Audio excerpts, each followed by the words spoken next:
Hey guys, welcome to Gadgets 360 and today we'll be unboxing Samsung's brand new S21 Ultra 5G. So let's quickly take a look at what you get in the Indian retail unit and also a quick first look at Samsung's brand new flagship. But before we get started, a quick reminder to subscribe to our channel if you haven't and also hit that bell icon so you're the first to know whenever we have a new video.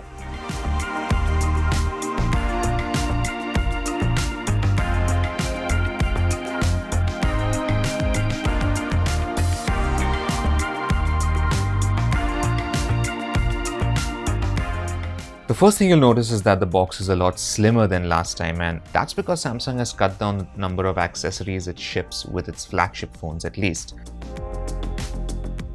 Now, the packaging is quite simple, and once we break open the seal, we first have the Galaxy S21 Ultra 5G itself, which is wrapped in a plastic wrapping.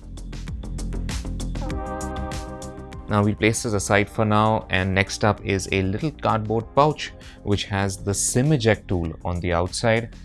And if we open this up, we first have the quick start guide and some warranty info.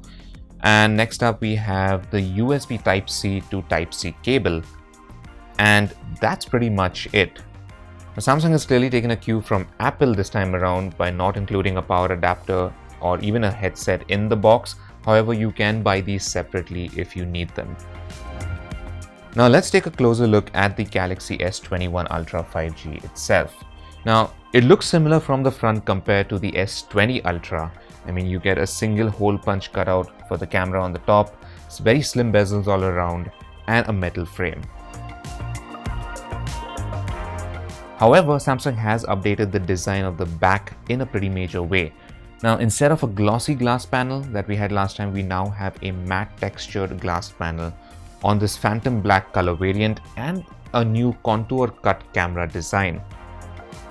Now over here, the metal frame on the side fuses with the camera module, which makes it look like an extension of the side frame. And overall, I think it looks way more premium compared to last year's model. It even manages to hide the heft of the phone pretty well, in my opinion. However, once you actually hold it, there's no getting around the fact that it is quite a heavy phone and a chunky one at that.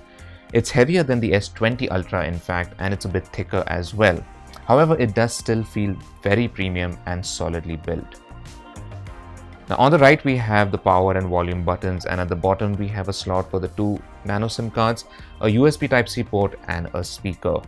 Now the earpiece on the top, which is actually cleverly hidden, also doubles up as a second speaker for a stereo effect. Samsung has ditched support for a micro SD card this time around, which means you cannot expand the internal storage. Now the display on the S21 Ultra 5G looks amazing. It's a 6.8-inch AMOLED panel with a Quad HD Plus resolution, and it supports up to a 120Hz refresh rate. Now the S21 Ultra's display is also mildly curved around the edges for a more premium look and feel, and is also protected by Corning's Gorilla Glass Victus. Now one thing I personally like about this display compared to the S20 Ultra's display is the use of an adaptive refresh rate, which actually lets you use the 120Hz at the full Quad HD Plus resolution. Now Samsung is also using an adaptive refresh rate here, which it says can scale all the way down to 10Hz if needed in order to save battery. Now, a new flagship also means a brand new SoC.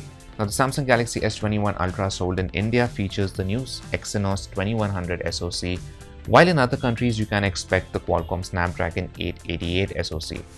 Now, the Exynos 2100 chip is built on a 5nm process, and it also has an integrated 5G modem and a brand new GPU. Now, according to Samsung, we can expect up to 20% faster CPU performance, up to 35% faster GPU performance, and up to 2 times the AI processing performance compared to the previous Exynos chip. In terms of RAM and storage for the S21 Ultra, there's the base model with 12GB of RAM and 256GB of storage, which is the one I have, and a top-end variant with a crazy 16GB of RAM and 512GB of storage. Now, some of the other features of the S21 Ultra 5G include an IP68 rating for dust and water resistance, a 5000 mAh battery with support for fast wired and wireless charging and even reverse wireless charging, and of course Samsung Pay.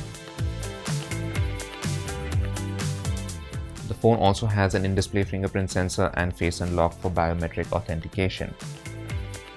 Now, the S21 Ultra is the only phone in the S21 series to support Samsung's S Pen, making it the first Galaxy smartphone outside the Note series to support it. It's sold as an optional accessory, and later this year Samsung will also be launching the S Pen Pro, which will be a larger pencil-sized stylus for better comfort when writing or sketching. Now, the S21 Ultra also runs One UI 3.1, which is the latest version and is based on Android 11. It's a bit more polished, but it looks and feels similar to the previous versions. Now, while all these upgrades are nice, the one area which separates the Galaxy S20 Ultra from the rest of the S21 series are of course the cameras, and there's a lot going on here this time. Now, the selfie camera has a similar 40 megapixel resolution as last year, but the rear telephoto cameras get some big upgrades.